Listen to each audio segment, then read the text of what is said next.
Okay, this session is going to be about an update on discrimination law.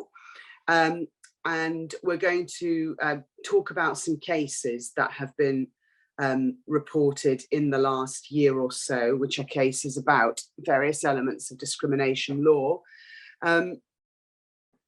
What I'd like to do is to make it as interactive as we can. So I'll be keen to hear, or rather to read in the chat, what you think about the cases as we're going along, and I'll keep an eye out for the chat so that I can see what you're saying about the cases that we're talking about. Perhaps shall we start by just having a look at who's here. Let's see. So I don't know if everybody else can have a look at the participant list, but I can see that we have Fabian, Mitchell, Namusa, Patricia, Fina, Raheli, Sophia, Steve, Susata, and Yasir. Hello, everybody. I recognize Fabian, who I've worked with before. Hello, Fabian. I don't think I recognize anybody else's name, but forgive me if any of the rest of you do know me and I haven't recognized your name. Would you like, please, just in the chat function, just before we start properly with our discussion of the cases, just write into the chat, please, which local authority you work for and what you do just in your day job, just very briefly, what job you do. And that gives me an idea of who I've got attending and what sort of level of knowledge perhaps you each have about employment law, and we can then go from there. So if you could just pop into the chat, please, which local authority you work for, and just very briefly what your level of experience of employment law is, just in a couple of words, that would be great. And I'll just hang on for a moment while everybody does that. Hi, Steve. So Steve is a trainee solicitor at Southwark, mainly working on employment law. So hope that's great. Thanks, Steve. So hopefully this session on more recent cases relating to discrimination will be helpful. And Sophie has suggested that she can unmute you. I think I would prefer that, Sophie, if you would do that. Yes, please. And then people can talk. That would be even better. That would be great. Thank you very much. Okay, great. Now I can see you all on my screen, which is brilliant. Thank you, Sophie.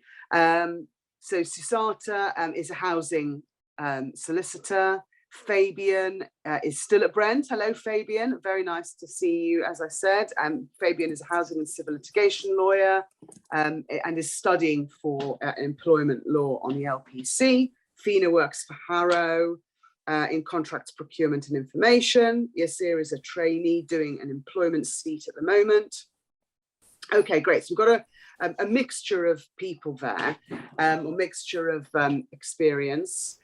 Which is great. Mitchell is at Waltham Forest doing employment law. Okay, so that tells me, and I can see you all on my screen, which is great. If any of you want to put on your cameras, you're very welcome to. If you prefer to leave them off, that's fine as well. And if you want to unmute yourselves, we don't have a huge number of attendees. We've just got 11 of you, so it's a manageable number.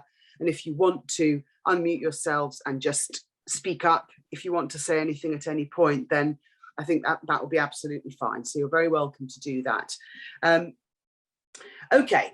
Hi, Victoria. Yeah. Hi. Yeah, morning. Sorry. Yeah, just 1 second, because I was 1 second.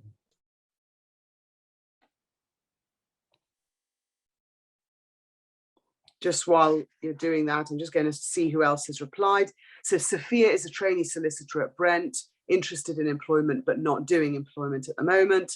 And Raheli is at Bromley doing planning, licensing and litigation, doesn't deal with employment, but the discrimination law does come up.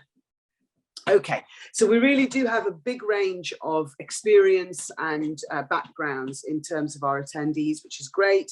That means that we'll need to have a think about how to manage the amount of information I give you so that it makes sense to everybody, but it's still useful for those of you who do have a bit more experience of employment law. So I will do my best to do that.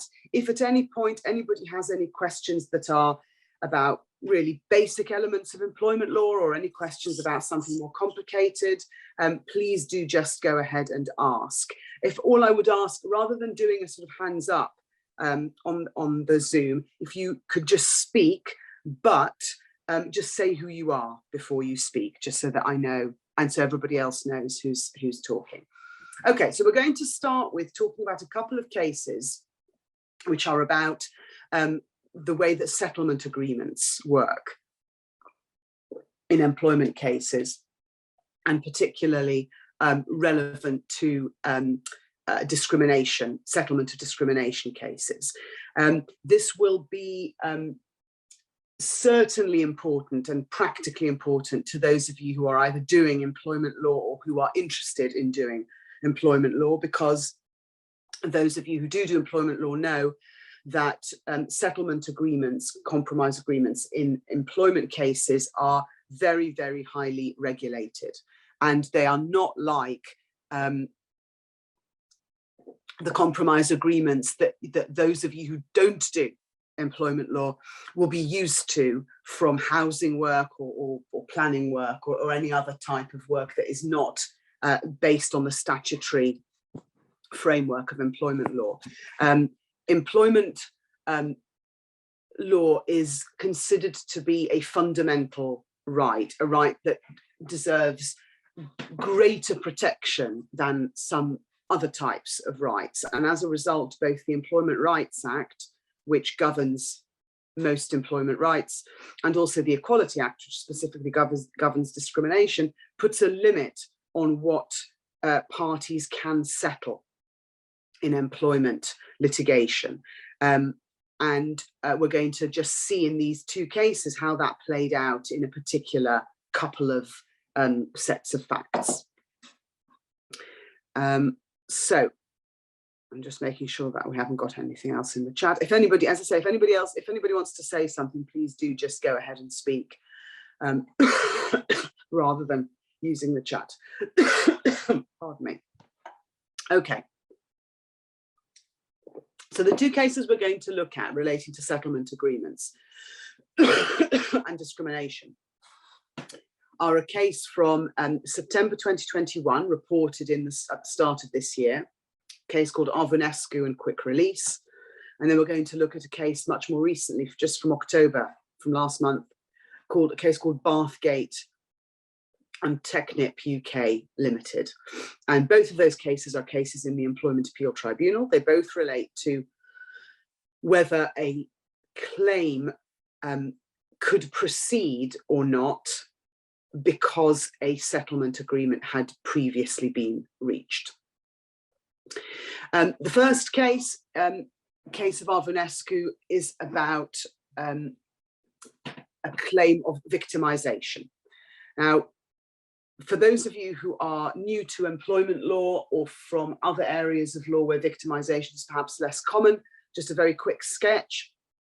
A victimization claim is a claim under Section 27 of the Equality Act, and it's a claim not directly that the person has been discriminated against because of a protected characteristic like disability or race or sex, but instead it's a claim that that person has raised previously a complaint of discrimination and has been treated detrimentally because of raising that complaint. So it's in some ways a little bit, conceptually a little bit like whistleblowing. It's you raise a complaint and then you're victimized for raising the complaint.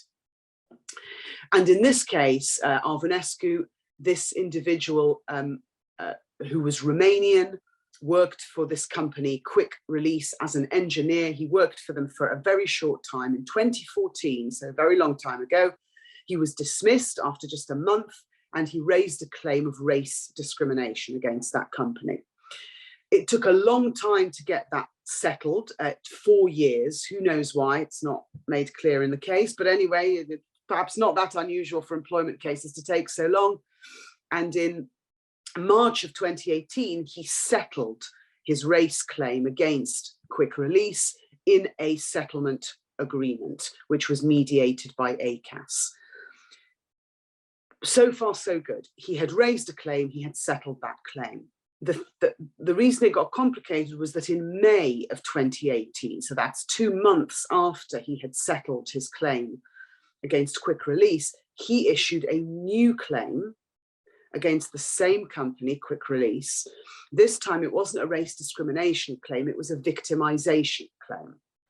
And what he was alleging was that in January of 2018, so that's 2 months before the settlement agreement was signed, he had applied for a job with a subsidiary company, a separate company to Quick Release, but in the same group of companies, and that other company had rejected him for the role, it refused to take him for the role.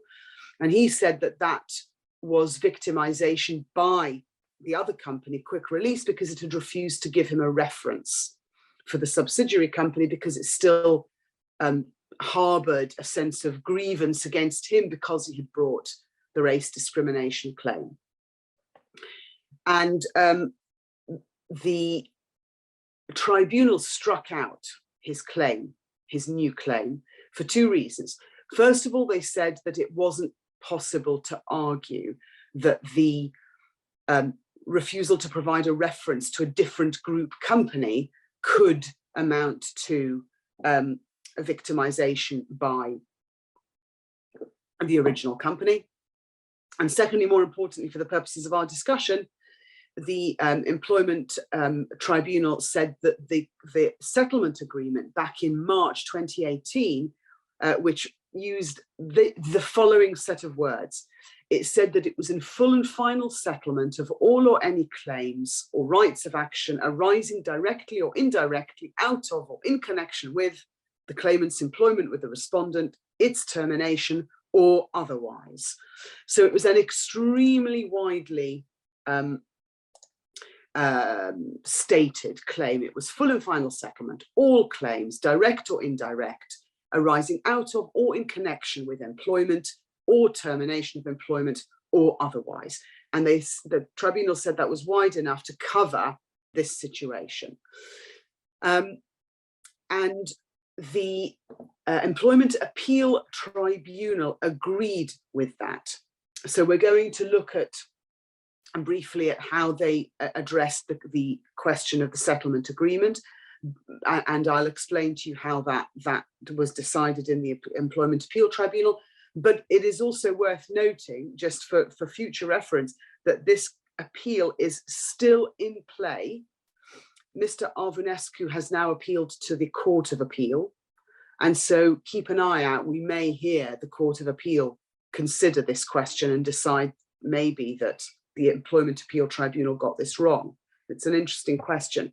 So what Mr. Arvunescu was saying in his appeal to the EAT was that this was not a claim arising directly or indirectly out of or in connection with his employment with Quick Release or its termination or otherwise, because his claim was about his new job that he had applied for with a different company, and that the victimization by Quick Release related to that new job, and so it wasn't caught by even the very wide words of that settlement agreement. Now, the EAT didn't agree with that. They said, firstly and most straightforwardly, that the rejection of his job application with the new company had happened in January, February 2018, and that he had then gone on to sign the settlement agreement in March. So he knew that his new job application had been rejected. It had already happened, and he knew it had already happened at the time that he signed the COT3, the settlement agreement, which when it's mediated by ACAS in employment cases is known as a COT3. The EAT said that the wording of this settlement agreement was extremely wide. Fabian is just asking about the name of the case. The name of the case is Arvunescu, ARVUNESCU,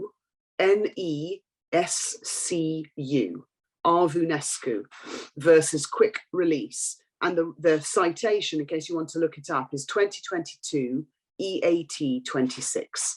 So the case was heard in September 21, and it was reported right at the beginning of 2022 EAT 26. If anybody else has any questions as we're going along, please do ask them. So the EAT said no, it's still caught by the terms of the settlement because it happened before the settlement was signed and he knew about it. They also said that while it was possible for for the sort of argument he was making about the new job to succeed in another case, they said in this case, one of the essential facts of the claim he was making about the company that had refused his new job application was that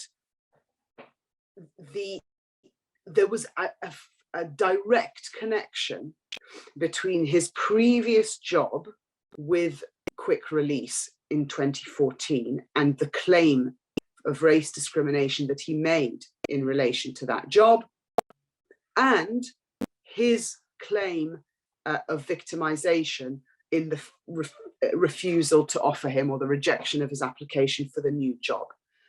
The Quick Release, the old company, he was saying had helped the new company to victimize him.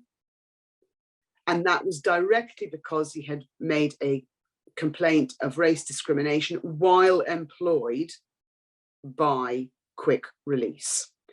On that basis, because of that direct connection between the two employments, or between the first employment and the rejection of the offer of the new employment, accordingly, the claim was connected with, or it arose indirectly out of, his employment with Quick Release. That meant the EAT said that it fell within the wording of the COP3 agreement.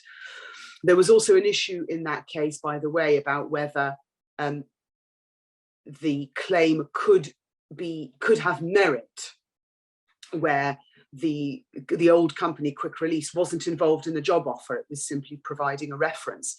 But just for your information, these claims don't arise very often, but it's just worth highlighting that the EAT did find in favour of Mr. Arvonescu on this point. In the end, he still lost his appeal and he's going to the Court of Appeal about this settlement agreement issue. But they also said and found on his behalf in this that he wasn't claiming, as the Employment Tribunal had wrongly assumed, he wasn't claiming that Quick Release was directly was victimizing against him directly by failing to provide a reference for him. So it wasn't a claim under Section 39 of the Equality Act, which is the section that deals with the scope of claims in the employment context, being claims of an employer discriminating against an employee. This was actually a claim, even though Mr. Arvonescu hadn't said so in his claim form. This was actually a claim under Section 112 of the Equality Act. And Section 112 of the Equality Act is a section that prohibits a company or a person from knowingly helping someone else to do an act of victimization. So I will just quickly touch on this, because although it's not about settlement agreements, it's actually quite an interesting point in this Arvonescu case that might be useful to you in other cases that you deal with. Two things to say about this. First of all, be aware if somebody is really in substance saying that the respondent was helping someone else to do an act of discrimination, then that in itself can be a good claim in the Employment Tribunal under Section 112. Section 112 allows for that, for a sort of aiding and abetting type of claim. And that you don't have to include the discriminator. He did not bring a claim, Mr. Arvonescu, against K, against the company that had rejected his job application. He only brought a claim against the Quick Release, the original company, and that is something that you can do. And the second thing that is worth highlighting is that, as I said before, Mr. Arvonescu did not say in his claim form, I am bringing a claim under Section 112 of the Equality Act. He was unrepresented. He didn't know that that was what he was doing. All he did was to state the facts. He said what had happened to him. And I don't know if any of you, those of you who do employment may well have heard of this case. It's a very important case from last year. a case of Cox and Adecco Group in the EAT. That's a case that we're getting to know very well because it has some very notable phrases in it that are very resonant. And it talks about the employment tribunal having to roll up its sleeves when it's dealing with a litigant in person, which is very common, litigant in person claimant, and assess for itself what the appropriate legal description is of the facts that have been put forward by a claimant in their claim form. And this was an example of that. This was a case where somebody had put forward what was effectively a claim under Section 112 of the Equality Act, a person knowingly helping another to do an act of discrimination, but the claimant hadn't said so. Even at the strikeout application, the claimant hadn't articulated that because he didn't know. And it was only at the EAT, at the appeal stage, that the appeal tribunal had identified that that's in fact what the claimant was doing. And if that was the only basis on which his claim had been struck out, then he would have successfully appealed that and the strikeout would have been reversed. Now, Fabian's just asked a question, so I'm just going to go into the chat and see what that was. Yes, Fabian. Fabian's question is, would the claimant have had a claim if the companies were not part of the same group? Yes, he would. There is no requirement in Section 112 that the assistance to commit an act of discrimination must happen within a group of companies, or that if it's not two connected parties, that it's then invalid. I don't know if any of you have seen, I'll only touch on this briefly because it's an entirely different thing, it's an entirely different case, but there was a long, very hard fought case in the Employment Tribunal this year and last year, by a barrister called Alison Bailey, who was suing her Chambers Garden Court and also suing Stonewall, the gay rights organisation. And it was a case about trans rights. And she said one of her claims, one of the reasons why she had Stonewall as one of the respondents to the claim, was that she said that Stonewall, under Section 112 of the Equality Act, was knowingly helping her Chambers to commit discrimination against her. Now, Stonewall and Garden Court Chambers have no legal connection between them at all. The only connection is that she was alleging that Stonewall was aiding the other. So, Fabian, that's a good example of a case where two entirely unconnected parties are both being made respondents to a claim. Okay, so that's our first case, mainly dealing with how settlement agreements work in employment cases. Does anybody else have any thoughts that they want to share with us about this case before I move on to the second case, which is also about settlement agreements, or does anybody have any questions at all about anything we've talked about so far? Okay, so let's have a look at the second case then, which is Bathgate and Technip. And this was a case just from last month. It also Hello. had, yes. Hello. Sorry, this is Stephen. I'm from Brent. My thought is, like you pointed out, that this was actually, the agreement was actually being coordinated by ACAS. I'm just wondering if ACAS did not, actually explain the consequences of, the claimant signing the agreement. That signing the agreement would mean that it would not be entitled to bring claims against the company. Well, it's a good question, isn't it? Because, of course, I mean, what we don't know is why on earth did somebody who knew that they'd been rejected for a job with a group company and must have suspected that there was something going on, why he signed that settlement agreement. Now, you're right to highlight that one of the protections that exists for employment rights that doesn't exist when we're dealing with ordinary compromise agreements in a housing case or a property case or a PI case or any other kind of case, is that a settlement agreement in an employment case is only valid once we have what's called an advisor certificate signed, or if ACAS is involved, precisely because there is a safeguard built into the Equality Act and the Employment Rights Act that says that the a settlement agreement doesn't get signed off until the claimant has had their rights explained to them. And so this is exactly what Stephen is just describing. So normally with an ACAS mediated agreement, and in any case with a settlement agreement that isn't ACAS mediated, there is an element built into it that requires the claimant to have had advice about what it is they're signing away before they sign. We don't know. Perhaps ACAS did talk to him about it and he decided to sign it anyway. Perhaps ACAS missed it and should have advised him about it and they didn't.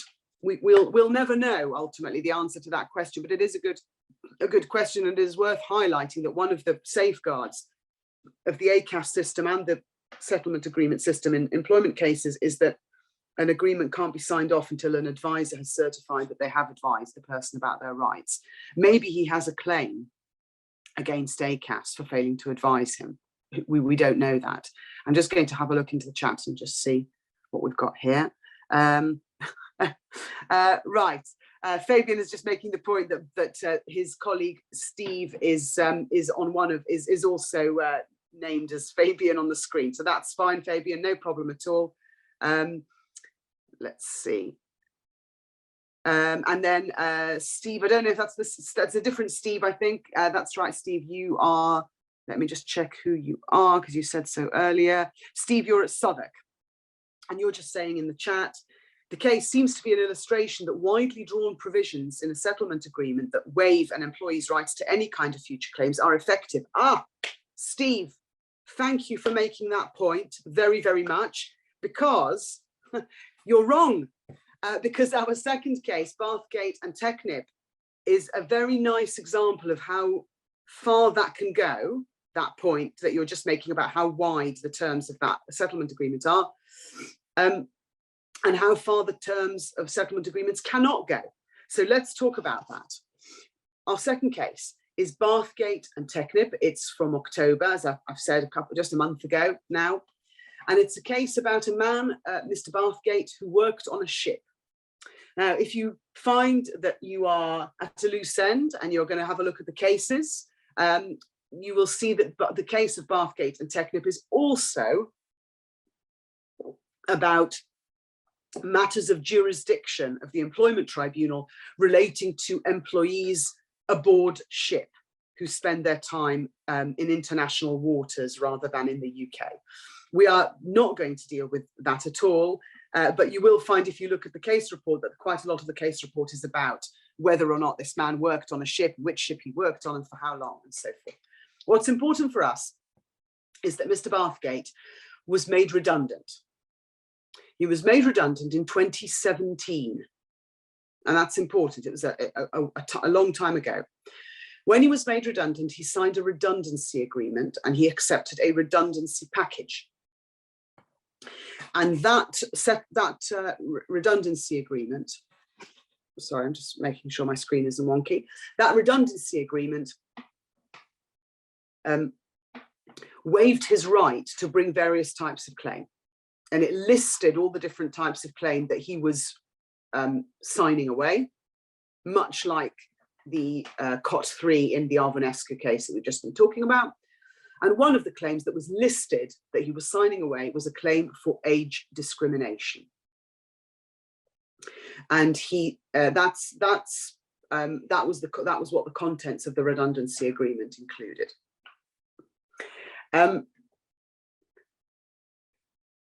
Again, this is for the benefit of those of you who don't do much employment law or are just starting out in employment law.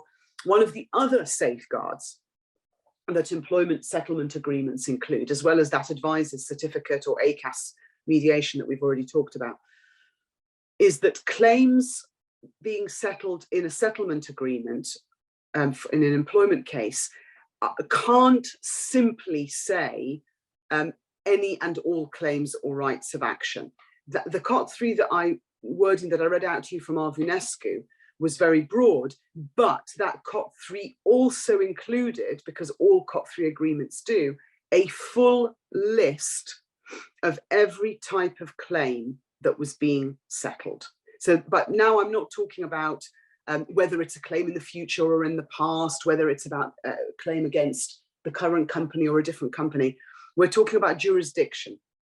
So we're talking about listing, and those of you who are familiar with employment law will have seen this in settlement agreements. We're talking about a paragraph which literally lists every single type of claim, every cause of action that you are settling. So it'll be section 98, unfair dismissal, section 103A, automatic whistleblowing dismissal, section 27, victimization, section 26, harassment. Every type of claim that can be made in an employment tribunal will be listed in a long paragraph by reference to the section of the Act which creates that right. And in the Alvinescu case, all of those different claims were listed, including victimization, and then there was this catch-all full and final settlement wording that we've talked about.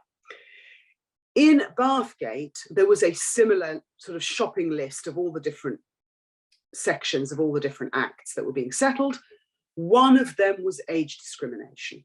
So he expressly included in his redundancy agreement that he was settling in age discrimination claims.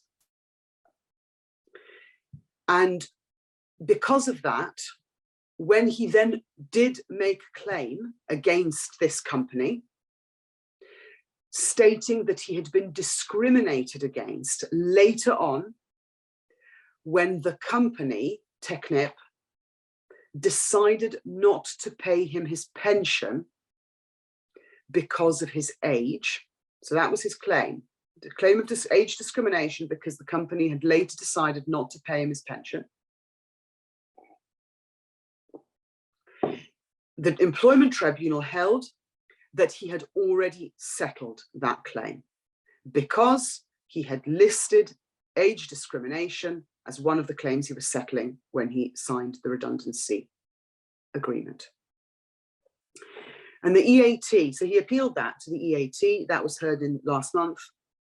And the EAT made the point that the Equality Act, section 147, which is the section that sets out all the criteria for a valid settlement agreement. Section 147 of the Equality Act says that to qualify as a valid settlement, the agreement has to, quote, relate to a particular complaint.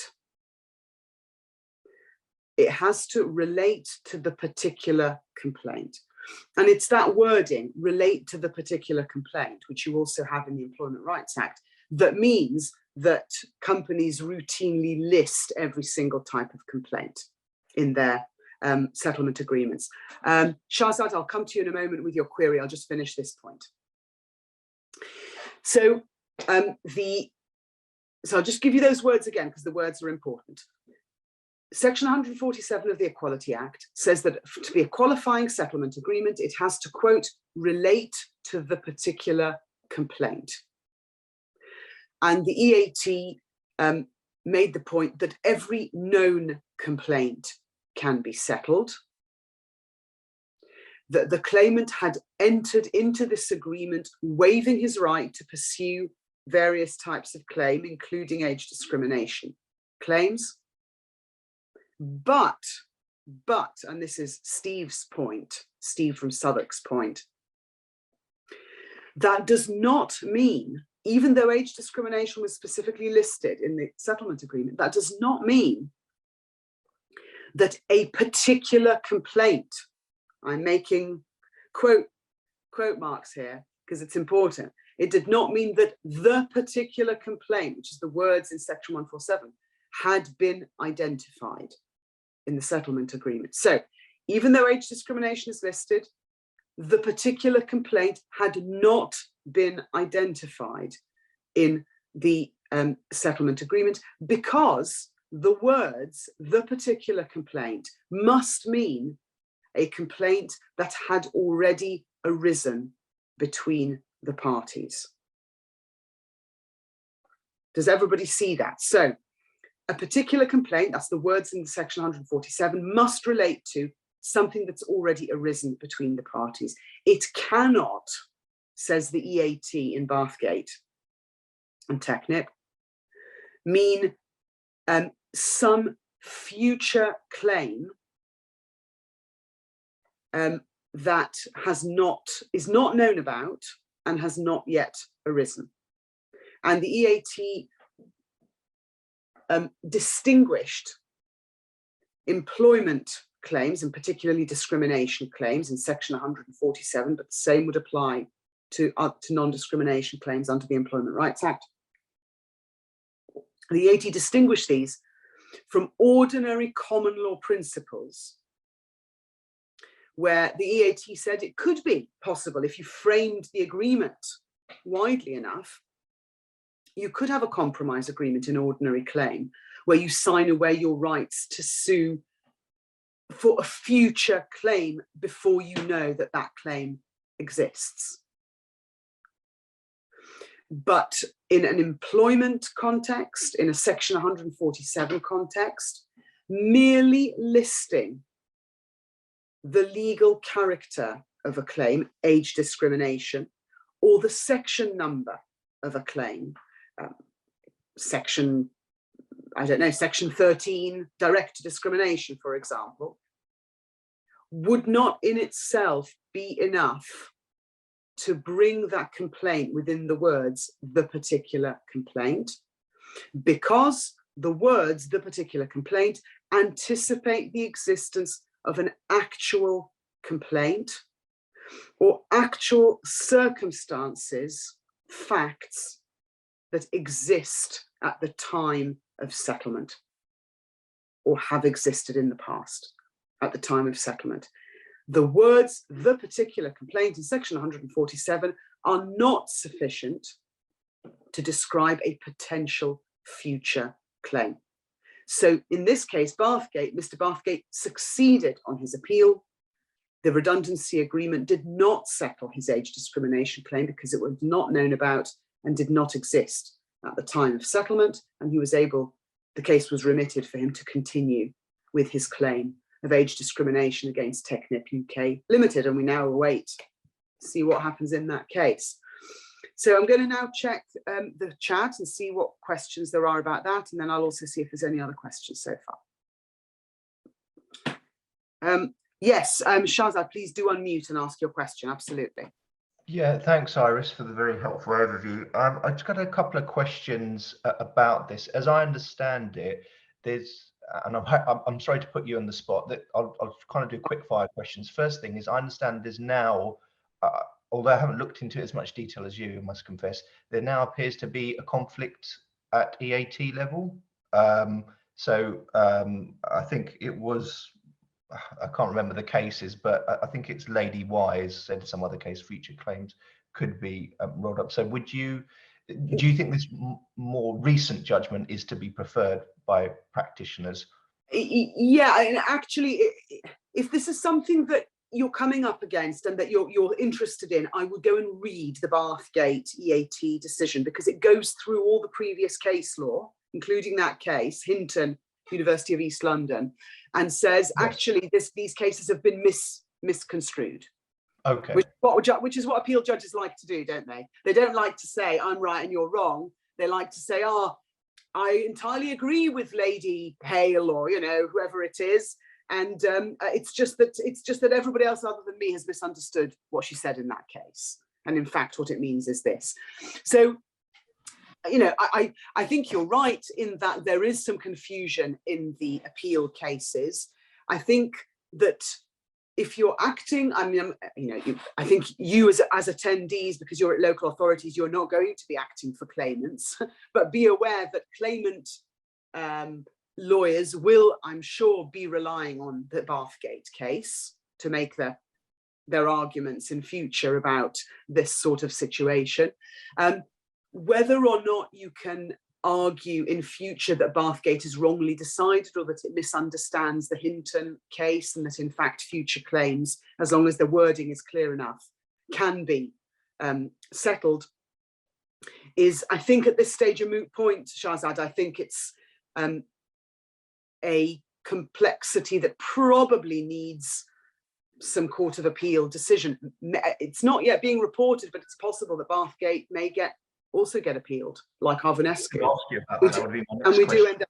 It's only just been reported, so we don't know. They're probably still. In fact, they will still be within their time limit for appeal to the Court of Appeal. So we'll just need to keep an eye on that Bathgate case and see if it goes up for appeal. I mean, they may also appeal the. There is an interesting decision in Bathgate about the jurisdictional point about shipping and whether he's entitled to bring his claim as in terms of his issues relating to which ship he was on and for what time. So there might be an appeal on both of those things, and we may see it in the Court of Appeal. And in fact, there is an argument for hearing Arvanescu and Bathgate together in the Court of Appeal on the settlement agreement issue, because they sort of connect so nicely about the questions. The facts in the two cases are interesting, aren't they? Because in Arvanescu, that the information was known beforehand, but arguably it's an entirely different employment, and so therefore not caught.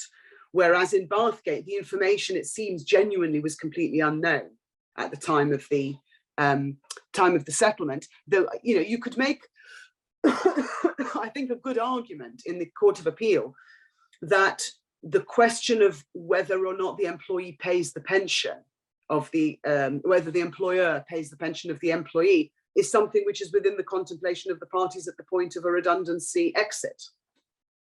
Whether or not it happens later on. So you can see the argument being raised at the Court of Appeal level to get all of this resolved. Who knows? Steve, you're saying, so I'll just read out what Steve suggests. So settlement agreements can only settle the particular complaint of an employee, and any provision that waives an employee's right to bring a different claim against an employer is void. It's not quite like that, though. I mean, I think broadly you're right. What these two cases are really saying, if you read them together, is that Section 147 of the Equality Act requires the claims that are being settled to be expressly listed in the settlement agreement, right? And that can include a sort of shopping list of everything that could possibly have arisen at the point at which the settlement agreement is signed. And in fact, those of you who are regularly dealing with employment disputes will know that this is absolutely standard. We list in our settlement agreements every single jurisdictional section that there is to cover absolutely everything up to the point of the settlement agreement. So it's not that you can't list all sorts of particular complaints in the settlement agreement. You can. What is void, or rather what isn't caught by the settlement agreement, is still valid. The settlement agreement isn't void, but the claims which are not caught by the shopping list of different types of claim are claims that have not yet happened, that are not in the contemplation of the employee and employer at the time of signing the settlement agreement, because the facts that give rise to those claims have not yet happened at all. Now, Bathgate is unusual, isn't it? Because let's think about this logically. Most of the time, at the point when you leave your job as a claimant, everything that's going to happen to you has already happened. There aren't going to be future things that happen between you and your employer after you've left employment. This is an unusual case because it relates to pension payments, something that arose after the end of the employment, but it's directly connected to the employment, of course, because it's a pension that's payable or in, apparently, according to TechNIP, not payable as a result of that person being employed. So Steve, perhaps if you want to unmute yourself and just tell me whether that explanation answers your question or not, or whether you have any further thoughts about that. No, I think that does answer it. So, I mean, really, the point is that the statements like all potential future claims will be void. It's that sort Yeah. of catch-all sort of statement that this is Yeah, about. That's right. The catch-all works in other cases, in non-employment cases. There is nothing wrong with settling a case with a detailed catch-all in a property matter or a PI matter or a housing matter, or anything that doesn't involve having to apply a statutory limitation on settlement. And Section 147 is a statutory limitation on settlement. And one of the things it says is that you can only settle particular complaints. And this case, unless it gets appealed and overturned, Bathgate says that particular complaints in Section 147 means facts that have already happened. You cannot use a catch-all to widen that to what might happen in future. I'm just going to quickly check the chat. Okay, Raheli, thank you very much for attending. Apologies that you haven't been able to see the whole thing. I will do a handout, Raheli, so that you have that, and I'll send the handout out to everybody as well. And yes, there'll be a recording of this session as well. So thank you for joining us, Raheli. Now, Shahzad, you've got a comment. So local authority, I'm just reading this so that everybody, in case anybody's not looking at the chat, I'll read out to you what Shahzad has said. So local authorities should have a clause in their settlement agreements restricting for a number of years the re-employment of the employee. School-based employees in particular, where the local authority is usually the employer, that leave under settlement agreements have a habit of rejoining us, albeit at a different school, and the cycle repeats itself. So the employer gives the same employee 2 settlement agreements for 2 distinct periods of employment. It becomes a cottage industry. I have come across that as well, Shahzad, I must say. And I think in my experience, it's been extremely difficult for local authorities to achieve that. Because it's very, very difficult to police it. I think there's a different question to scope of settlement agreements, which is it, are you going to be able to make it stick to have a clause restricting a person from seeking re-employment?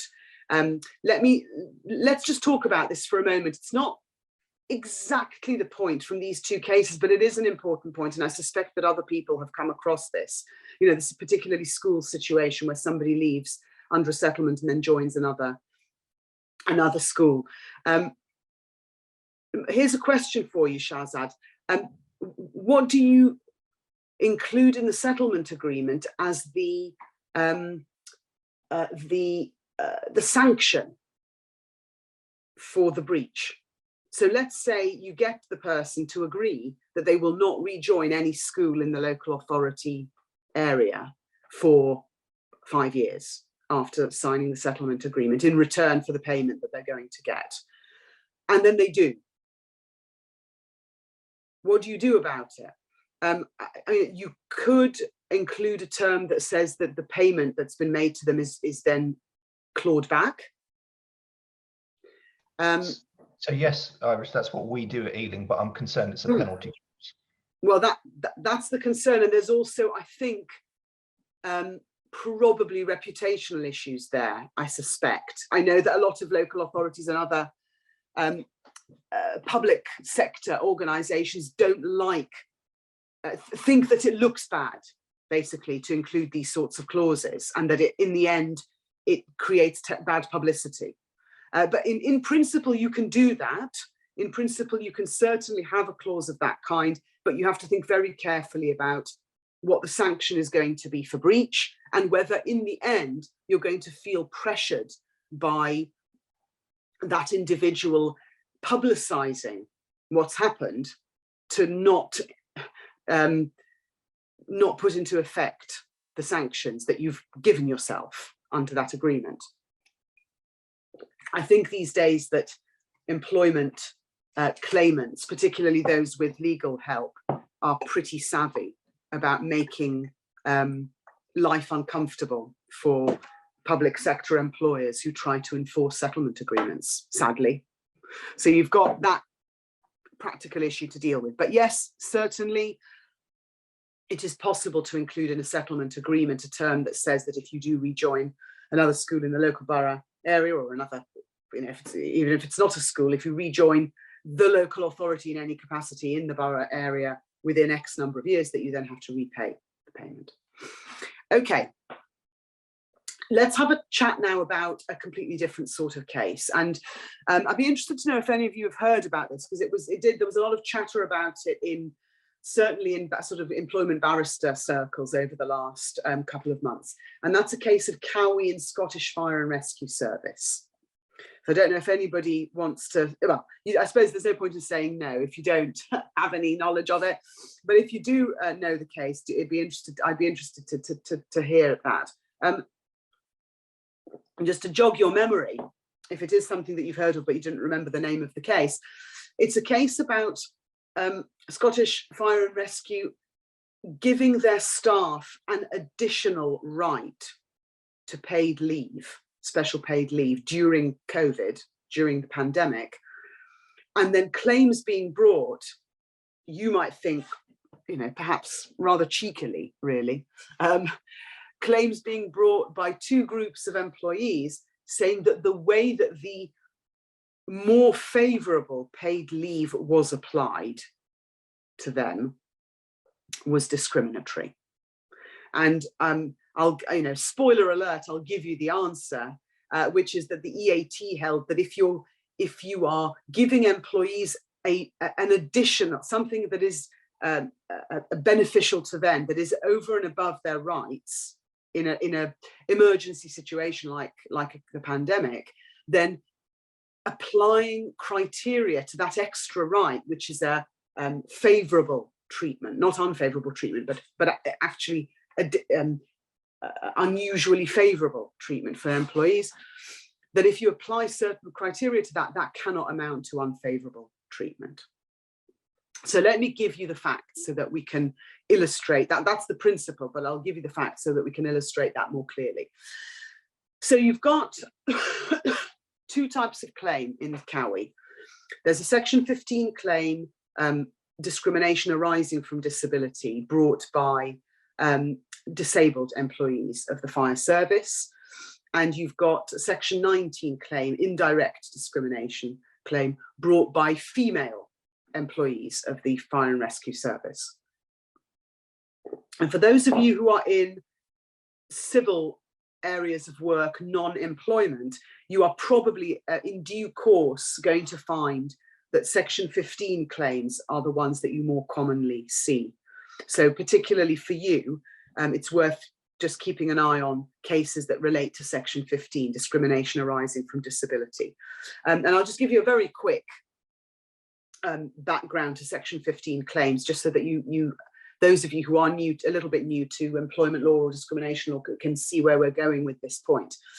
Section 15 is the section that was enacted in the Equality Act to deal with the problem of a case that was decided many years ago now, a case of Malcolm and Lewisham. I don't know, those of you who are in housing might remember it. Malcolm and Lewisham was a housing case in which Lady Hale in what was the House of Lords decided that an indirect discrimination claim, when it relates to disability,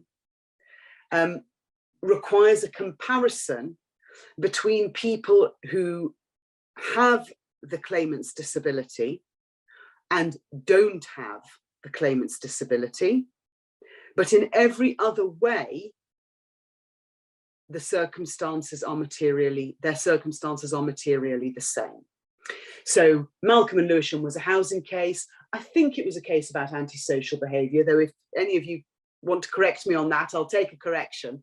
But I think the case was that was being made by Mr. Malcolm was that he, because of his mental health problems, he behaved badly, and therefore it was indirectly discriminatory to evict him from his home.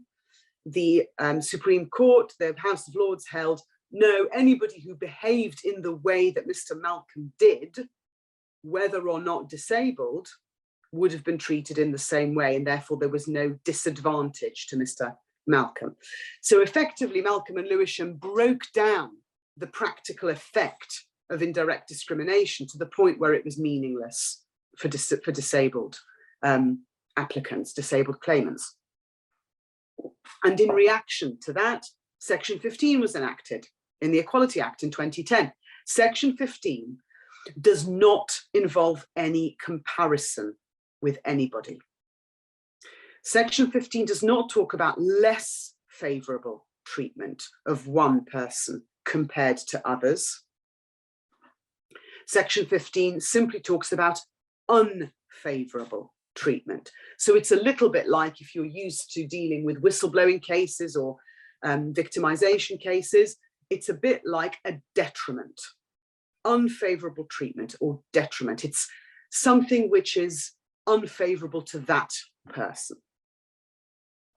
And section 15 says that where there is unfavourable treatment arising because of something that is in consequence of the person's disability, so it's a consequence test, then that act, that unfavourable treatment, is discriminatory under section 15 unless the employer can justify it. And justification, we know, is defined as being a proportionate means of achieving legitimate aim. So the crux of section 15, before you get on to whether there's something arising in consequence of the disability that connects the unfavourable treatment to the person's disability, before we get to whether it's justified by the employer, whether there's a legitimate aim and a proportionate means of achieving that legitimate aim, before we get to any of that, the tribunal has to decide, was there any unfavourable treatment? And that's important in the Cowie case. So let me tell you what happened on the facts of Cowie. Scottish Fire and Rescue operated a special paid leave policy. That was their standard, part of their standard terms. And the terms of that paid special leave was that once an employee had exhausted their accrued time off in lieu, and please stop me here if any of you don't know what any of that means. Those of you who do employment law will know what all of that means. Some of you may not, so stop me and tell me if you need me to explain any of this.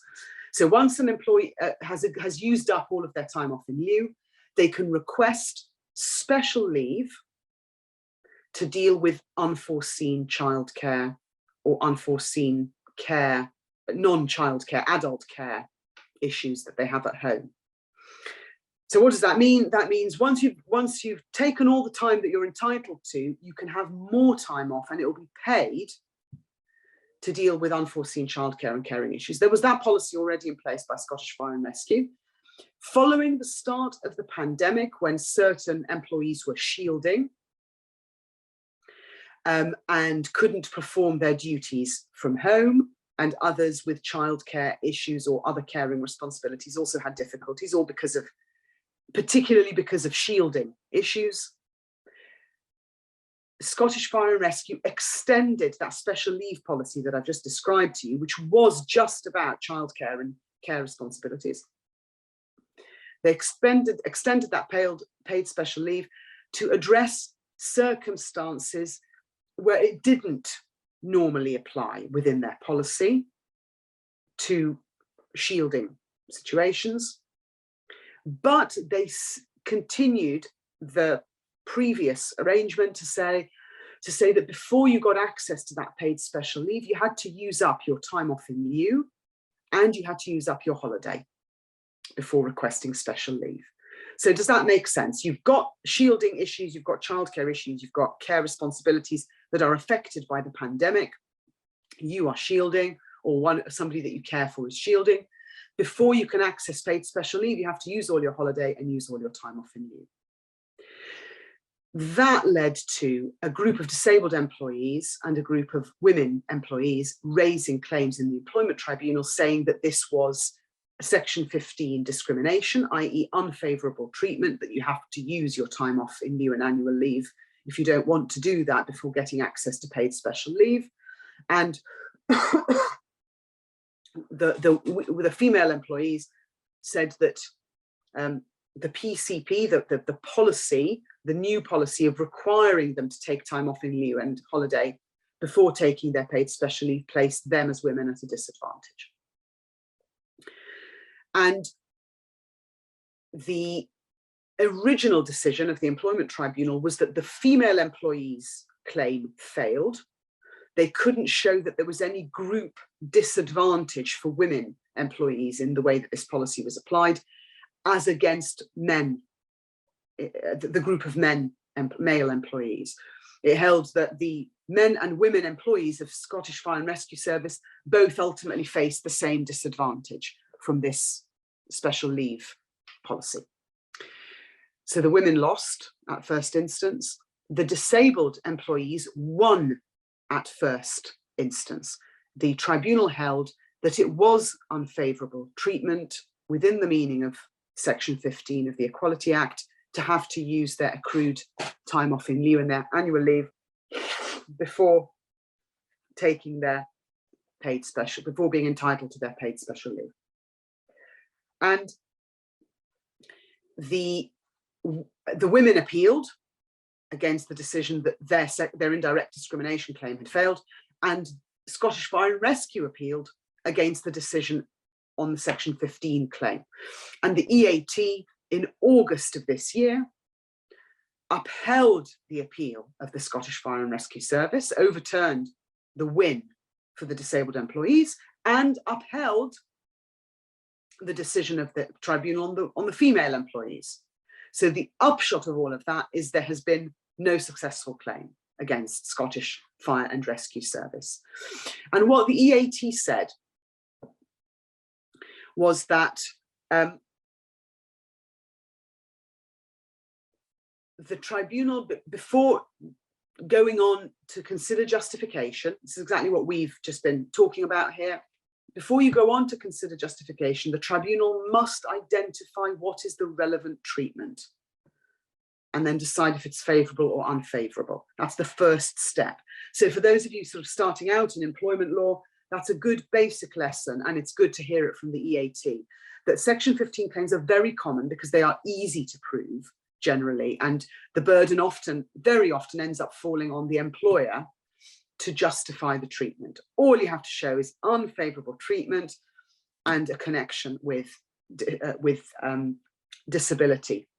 That the unfavourable treatment arises as a consequence of is a consequence of something arising from the claimant's disability, or very easy tests to meet. And so we tend to end up focusing those Section 15 claims, the effort tends to be focused on the justification.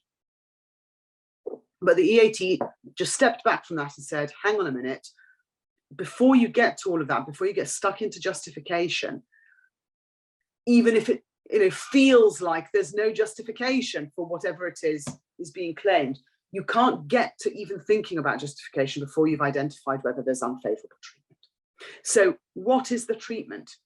What was the treatment? The crucial question here was, what was the relevant treatment?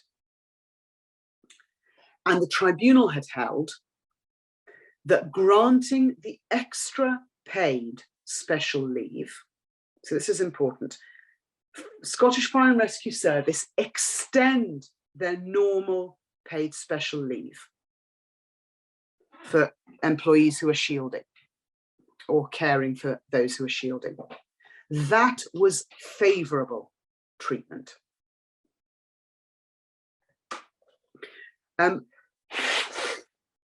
The tribunal then said, aha, this was the original tribunal. Okay, that's favourable, but that's not the treatment in issue.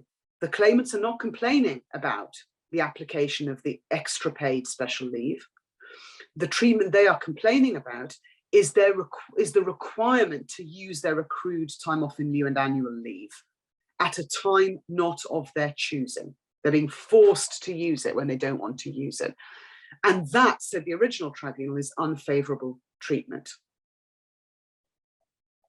And the EAT said that although it is possible in general terms, so putting aside the facts of this case, it is in principle possible for the loss of flexibility of when to take annual leave or time off in lieu to constitute unfavourable treatment. That is capable of amounting to unfavourable treatment generally. In this case, and this is, I think, the really key point and why this is such a nice and interesting case, the EAT said there was no requirement for these employees to use their time off in lieu or their annual leave at a time that they didn't want to. They could continue to use their time off in lieu or their annual leave at any time of their choosing. The only requirement to use time off in lieu or annual leave was if they wanted to access the additional paid special leave. And that additional paid special leave was a favourable additional right that they wouldn't normally have. So what the EAT was saying was that the requirement to exhaust time off in lieu or leave only arose if those employees chose to access the extra paid special leave. If they didn't choose to access the extra paid special leave, they could simply use their time off in lieu and their holiday whenever they wanted to. They said, the EAT, that it was artificial, which is what the tribunal had done, to separate the favourable policy of extra paid time off from the requirements of that policy. The requirements of that favourable policy are that you've got to use your time off in lieu and your holiday. You can't separate the two and say that one is favourable and one is unfavourable. I'm going to ignore the favourable bit and just focus on the unfavourable. The two are inextricably linked. The fact that the extra paid leave was subject to conditions doesn't detract from the fact that it is favourable treatment, not unfavourable treatment. So all of the claims ended up failing. Now, I've gone into that in a bit of detail because first of all, it's a nice case, and it's an interesting case about having to undertake a proper analysis of basic questions, and something that happens often in discrimination cases. Those of you who deal with discrimination regularly will know this, and those of you who don't, can hear it from me and hopefully take it on board, that it's very common in discrimination cases to focus on the parts of the test, whichever the test may be. We've talked about section 15 and the various parts of that. It applies to all the different kinds of discrimination. It's very easy to focus on the parts of the test that seem really obviously important, like in section 15, the justification for the unfavourable treatment. But it's actually very common in discrimination cases for fundamental aspects of the case. So, is there unfavourable treatment in a section 15 claim? In a reasonable adjustments claim, it might be, what is the PCP? What's the policy or practice that's being applied? Sometimes there is a failure by parties to fully focus on every element of the test, including what might seem to be a really straightforward part of the test. And that can end up resulting in error and appeals, like in this case. So it's a good case to read. It's actually quite a nice readable case. If any of you, again, are looking for a nice case to read to explain to you how section 15 works, Cowie is a nice case for that.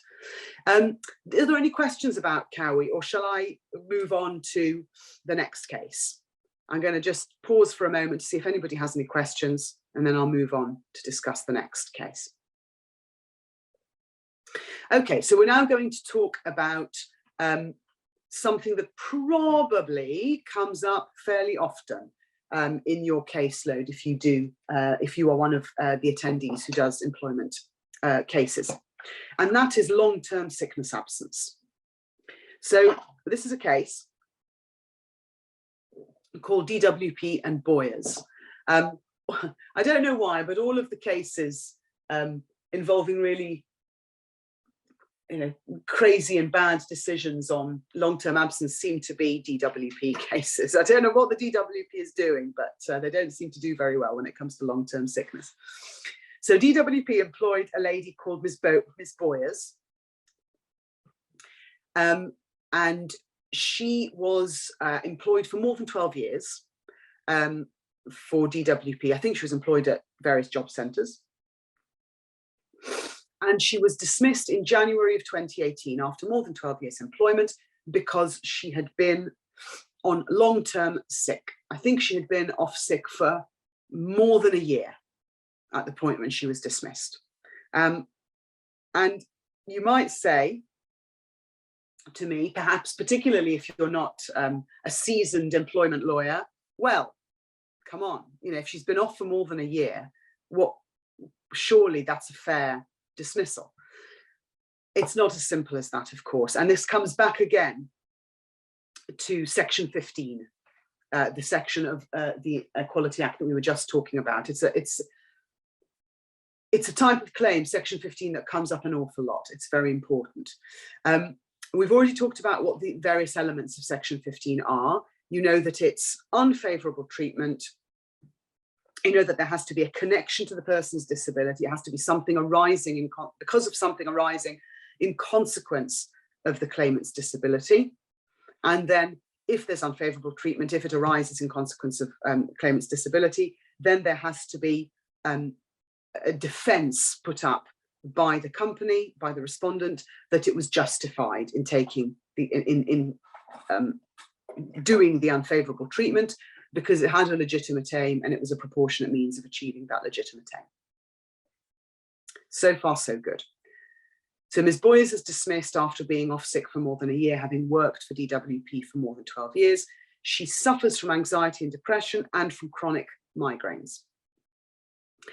And the tribunal held that her dismissal was discriminatory on section 15 grounds because it could not be justified. So this was a case where the justification was the issue, as it is for the vast majority of section 15 claims. What was the unfavourable treatment? I tell you what, let's just do a teeny bit of audience participation here. Let me just go to somebody who isn't an employment specialist. Let me go back up to the top of my chat. Let's see. Susata, can you hear me and see me? See me is less important, but can you hear me? Are you there, Susata? Okay, how about Fabian? You're the next person on my list. Are you there, Fabian? Say hello if you are. Hello. Hello, Fabian. Right. I'm going to just give you I'm going to put you on the spot, but I know you can hack it. So you're going to be fine. So you've heard me say that this lady was dismissed. She'd been off for more than a year. And she was off because of anxiety and depression. Okay, that was the reason for her sickness absence, which was her disability. So I've broken down for you section 15. Section 15 requires, firstly, unfavourable treatment. Mm-hmm. Secondly, the unfavourable treatment must arise as a consequence of the claimant's disability. And thirdly, justification. So I'm going to ask you about element 1 of the section 15 test, Fabian. What is the unfavourable treatment in this case? I'm not sure. Is it she believes she's been dismissed because of her health problem, disability? Right, exactly. So it's actually the easiest question in the world. Exactly. The unfavourable treatment is the dismissal. Oh, okay, isn't it? Yeah, right, correct. And you've also answered, I'm just going to quickly go to Mitchell here. Okay, Mitchell, very nice to see you. There'll be a handout and you'll be able to watch the rest of the recording later on. Nice to have you along, Mitchell. Okay, so we've got unfavourable treatment is the dismissal, and exactly as you say, Fabian, the connection is that the dismissal arises as a consequence of her 1-year absence, doesn't it? Yeah. The 1-year absence is because of her disability. So that's a nice, simple illustration of the fact that the section 15 causation chain does not have to be direct. They don't have to have dismissed her because she's suffering from depression and anxiety. It's dismissal because of absence, and the absence is because of the disability, and that is sufficient for section 15. Okay, thank you, Fabian. So now we're coming on to the justification, which is what this case was really about.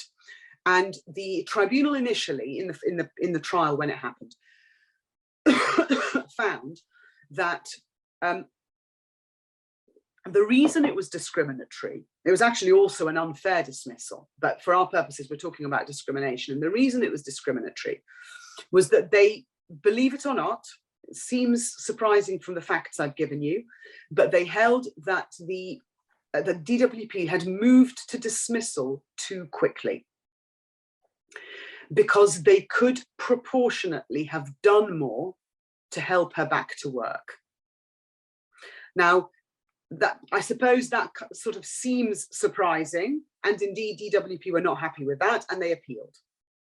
So we have an EAT appeal from June of this year about the approach to justification, well, the general approach to justification and the approach in the circumstances where you've got a really long absence of this kind.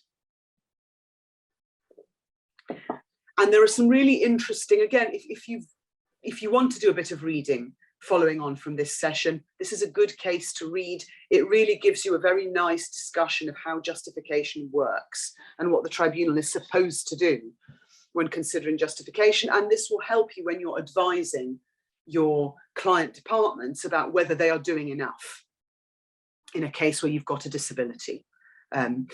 So let's break it down. The first thing that the EAT, first of all, the EAT upheld the decision. So this definitely was a discriminatory dismissal, right? So DWP lost. And they said the following interesting things. First of all, they said that the justification process that the tribunal undertakes. So when you are advising your client department, you're thinking like an employment judge, and you're thinking, what will an employment judge think about the way this has been done? Well, the first thing that the EAT said is that what has to be looked at is the outcome of the decision-making process. That's the dismissal. So was it justified to dismiss this individual, not the process? And what the DWP had been saying on appeal was that the tribunal had failed to consider whether the decision makers in this case, the DWP managers who had dismissed this lady, that whether they had undertaken a proper process of assessment of whether or not she was able in due time to return to work. And the EAT said, absolutely not. That is not the correct approach. It is not a focus on the process. It's a focus on the outcome. Was dismissal justified? They did concede, and this is really very useful and worth noting, that the way that procedure or process can be relevant is where the process is deficient. So what does that mean?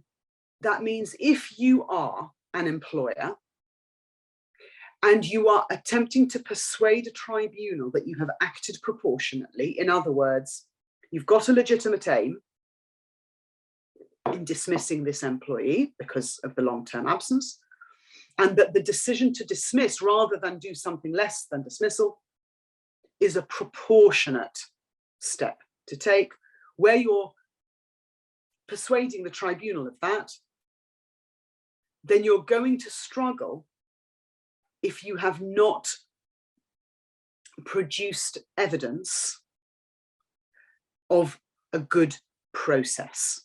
So while the DWP were trying to focus process as the reason why the dismissal was justified, actually the EAT flipped that around and said, well, no, process isn't relevant, it's the dismissal that matters. But one thing that does matter with process is that it can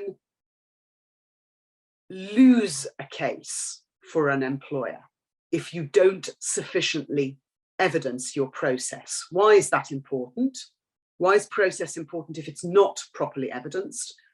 Well, it's because if a decision maker is giving evidence to the tribunal about dismissal of a long-term sick employee, say, and that decision maker doesn't explain what the legitimate aim is, doesn't explain what other less discriminatory alternatives, less extreme alternatives to dismissal they considered before getting to the point of deciding to dismiss, if that process of considering dismissal, but first considering lesser alternatives, is not properly evidenced in by the employer's witnesses, then that is going to weaken significantly the employer's defense of justification. So, how did that apply in this case? The DWP had given, I haven't yet given you this information, so I'm giving this to you now.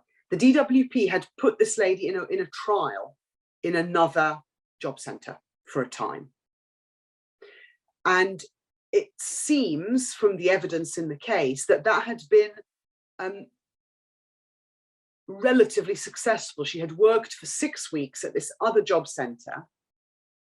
And it seems that because a significant element of her anxiety and depression related to her relationship with her managers at her usual place of work, the trial at the other job centre seems to have had some positive results.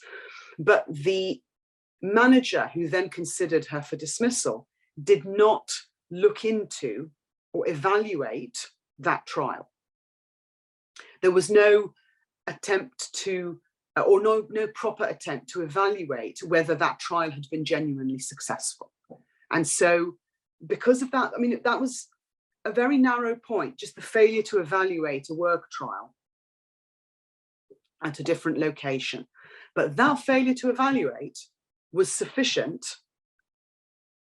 to win the case for Miss Boyers, because if DWP couldn't show that they had evaluated whether working at a different location could be a successful alternative, then they couldn't show that it was proportionate to dismiss her.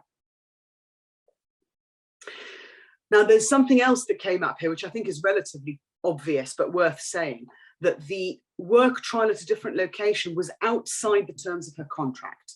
She had a contract that required her to work at a particular job centre and do particular duties. And this work trial was for a different job centre doing different duties. And the EAT confirmed that that was entirely permissible.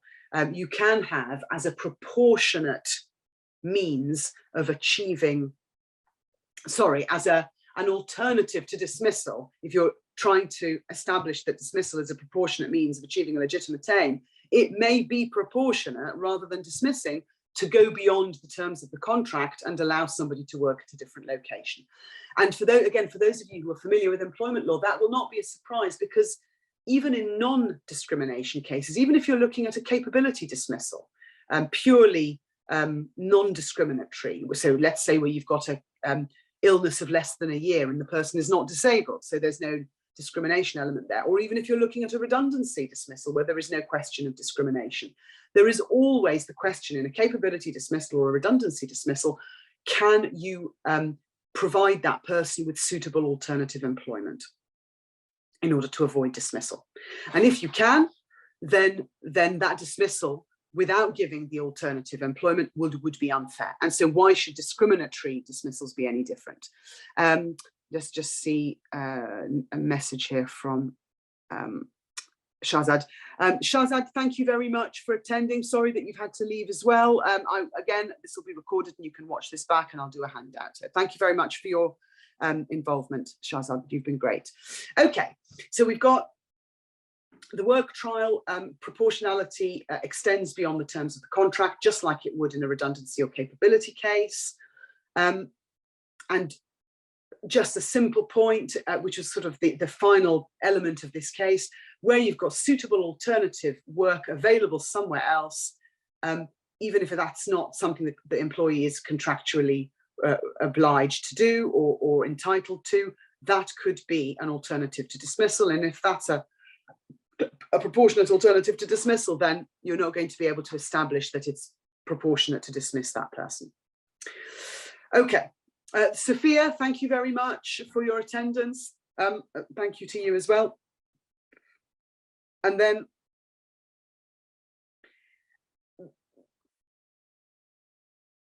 there was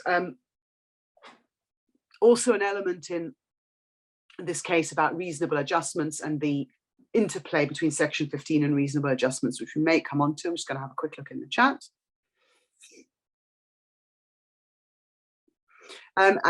Okay, so Fabian asks, where the location and duties of the new role are entirely different, would a variation of the employment contract be needed? Potentially, Fabian, and perhaps that's where the reasonable adjustments element comes in. If you've got a disabled employee, or indeed in a redundancy case or incapability case, if you're assigning somebody to a new role, what you would do is it would be an adjustment for disability, or it would be part of the redundancy or capability process to enter into whatever new contract is required or variation to the contract is required in order for that person to be able to do that other role. Of course, that raises the question of oh, sorry, Stephen, apologies. Thank you. Sorry, Stephen is on Fabian's login, so I assume it was Fabian asking the questions. Thank you. It's a good question, Stephen. So the point in relation to that is, first of all, yes, whether it's redundancy, incapacity, or discrimination under section 15, you would, for your own good order, want to have a variation of the contract to make sure that it properly reflects the new role that the person is in. But there, as I say, that also highlights the fact that there is an element of consent to this. You can say to the person, we are proposing that you do this other job, which is not part of your contract, and that person might say no, because they're not obliged to accept something that isn't within the terms of their contract. If that happens, you'll take a good note of that. You will warn them that this is the alternative to dismissal. This is the adjustment that you are making for them if they're disabled, or if it's a redundancy or incapacity situation, this is the way to avoid dismissal. And if they're not willing to do it, then that might mean that they end up being dismissed. And so you need to make that clear to them. But of course, just from a practical point of view, you will also want to explore, or your managers that you're advising will need to explore with that person the reason, if they are refusing the alternative, you will need to explore with them the reason why they are refusing the alternative, because sometimes actually people refuse alternative roles for very trivial reasons, and it turns out that there's a very simple way of resolving that problem. You know, say, well, I would move into that job, but I'm not happy with the job title. You know, and if you don't ask them that question, you wouldn't know. And it may be that actually it's a very easy thing to amend the job title to a job title that they're happy with. So just be aware of that difficulty. Okay, where are we? So there's perhaps just time for one more case. I've got perhaps a couple of other cases that are in my notes, which I'll also put in the handout when I send that out. But let's just perhaps talk about one more case which has some interesting facts. This is a case also from the beginning of 2022. Steve, you're just telling me that you're having to leave. That's fine. Thank you, Steve, for your input. And again, you're going to have a recording and a handout to look at. Good to have you along, Steve. Thank you for coming. Okay, so Garcia, case of Garcia and leadership factor. Mr. Garcia is somebody, I don't know whether you come across this sort of claimant in the work that you do. But Mr. Garcia is a type of claimant that we do see in the employment tribunal sometimes, which is that essentially he has gone litigation shopping. What do I mean by that? Well, Mr. Garcia is a legally qualified legal advisor. It doesn't say in the case report what sort of legal advisor, but he lives and works in London, and he's a lawyer or a legal advisor of some kind. He saw an advert for a job in Huddersfield, working in a call centre. And the job advert said that you had to be in good health and that you had to speak clearly, or you had to have a clear voice, because it's a job working in a call centre. And he duly brought a claim against Leadership Factor, which is the name of the company recruiting in Huddersfield for this call centre role requiring a clear voice and good health. And he said, well, I was dissuaded from applying for this job because I have a stammer. And as a person with a stammer, I wouldn't be able, on the face of this advert, to take this role. And he said that it was direct discrimination against people with a stammer to require a clear voice for this job. Now, where to start with the problems with this case? Of course, the most basic problem which the tribunal and the EAT dealt with head on is that he didn't have any genuine interest in this job. He's got a well-paid job in London. This is a minimum wage job in Huddersfield, working in a call centre. He was, of course, bringing this claim to make a point, wasn't he? Not making a claim because he actually wanted this job. And so both the tribunal and then the EAT said that he had no genuine interest in the job, and therefore that even if he had been able to establish any kind of discrimination, there wouldn't have been any compensation. There would have been a zero compensation case. What else? So that's the sort of straightforward point about compensation, where you've got a case where somebody isn't genuinely interested and is just bringing the claim to make a point. The other couple of factors in the case that are interesting are that the tribunal and then the EAT made the point that in a direct discrimination claim, and this is probably straightforward for those of you who are used to employment law, perhaps more worthwhile for those of you who are new to employment law, that the comparator in a direct discrimination case is somebody who is materially in the same situation as the claimant, other than the fact of their disability.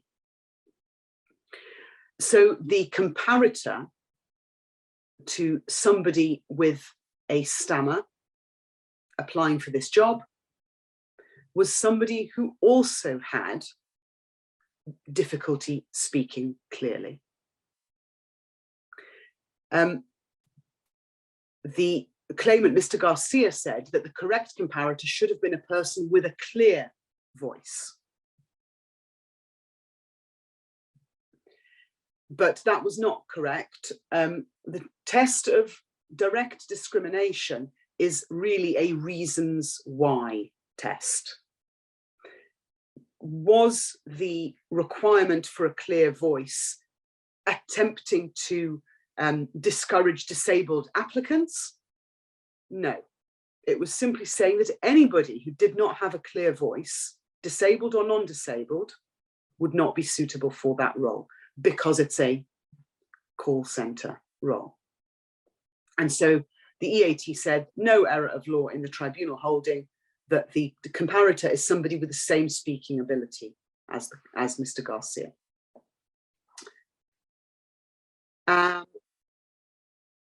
What else? The case also involved an indirect discrimination claim, and of course that's a much better, more logical claim to be making. So that's the idea that there was a policy of requiring a clear voice, and that disadvantaged people in the group of disabled people with a stammer because they wouldn't have the clear voice. That straightforwardly does make sense as a claim, the tribunal said. But there's an interesting point here that's worth noting again, which is that although the tribunal didn't strike out the indirect discrimination case, they did allow it to proceed. They made a deposit order on that case. Now, I'll very quickly explain what a deposit order is, because it doesn't exist in non-employment tribunal cases, and so it's just worth explaining so that you know what it is before I tell you a bit more about the Garcia case and the deposit. Unlike in the county court, there is an extra process which applies only in the employment tribunal, which is that where you don't have enough to strike out a claim, so strike out is exactly the same test as in the county court, no reasonable prospect of success. Where you don't have that option, because the case doesn't have no reasonable prospect of success. So there's some prospect, but where the case has little reasonable prospect of success. In other words, the case is extremely weak, but not hopeless. In that situation, the tribunal can order a deposit to be paid. And the effect of the deposit, firstly, is that the person has to put up some money in order to continue with the claim. But more importantly than that, the deposit effectively converts the costs consequences of that claim from a no costs jurisdiction, which is what the tribunal normally is, to more like an ordinary county court costs jurisdiction. If a deposit order is made and the claimant then loses the claim for broadly the reasons that were set out as being weak in the deposit order, then the ordinary rule is that the claimant must then pay the reasonable costs of the company that had to defend the case. So it's really a costs element.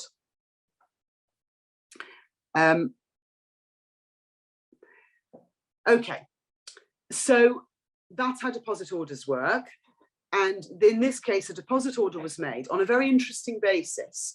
The judge said,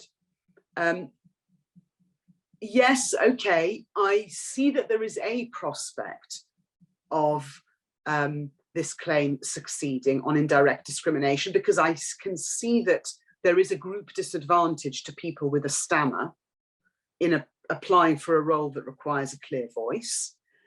But the judge said, I take it as a matter of common sense and self-evident, without the need for evidence, self-evident, that the nature of the role, working in a call center, means, and by the way, it was not just any kind of call center, it was interviewing people for market research. So it's a relatively involved conversation with the people that you'd be talking to in the call center. That it was self-evident that the company was highly likely to be able to justify the requirement for a clear voice. Remember, justification is a legitimate aim and a proportionate means of achieving that legitimate aim. And the judge held, and the EAT upheld, that it was self-evident that the need for a clear voice was highly likely to be justified. So that's just something that is worth noting, because it is, generally speaking, not something, I would say, that we use very often in asking for deposit orders in employment cases. We don't say to judges, look, it's obvious that in the end this is going to be justified, or it is so likely that this claim is highly unlikely to succeed, and a deposit order should therefore be made. Worth noting, and it's a nice EAT case to use to say sometimes what is common sense can be a basis for a deposit order. Deposit orders are genuinely useful, and this is a good example of that. Mr. Garcia did not want to spend any money on this case. He was being, as I say, he was doing litigation shopping. He was having a go at this company with no real intention whatsoever of actually ever taking this job. And when this deposit order was made against him, requiring to put some money up in order to continue with the case, he did not pay the deposit order. And when you don't pay a deposit order, your claim is struck out. So his claim had been struck out. So that's just a good illustration of why a good use, effective use of the deposit order can be so effective in discrimination and in other types of employment cases. Okay, so that's Garcia and leadership factor. A nice little case, tells you something about deposit orders, tells you something about how direct discrimination comparators work, and it tells you something about compensation for discrimination, where the person is taking the case to make a point rather than actually having any genuine injury to feelings from the issues involved. And they both, ET and the EAT, said they wouldn't have awarded him any money even if he'd been successful. Okay, I think that's about it for us. It's about 10 minutes till the end of the session. There's probably another couple of cases that I'll put on the handout as well, but I'm not going to go into them now. They are a little bit drier and perhaps less interesting to chat about, but they are cases from this year relating to discrimination. And I'll give you, as I say, a handout about those. I'm just bringing the chat up now to see if anybody wants to say anything in the chat. Alternatively, if anybody wants to unmute themselves and ask any questions or talk through anything else, I'm quite happy to stay on for a few minutes and have a chat with anybody who wants to. So do let me know if there's anything else at all from anybody. Okay. All right. Well, in that case, I will ask Sophie to end the recording in a moment. Thank you very much, everybody, for joining me for this. Apologies for my cough, and apologies also for the slow start to the session. Hopefully, Sophie can work her magic with the editing to take off the first 5 minutes or so when we were just sorting out all of our functionality. Thank you, everybody. Thank you for your input and for joining me for this session. It's been nice to have a chat with everybody.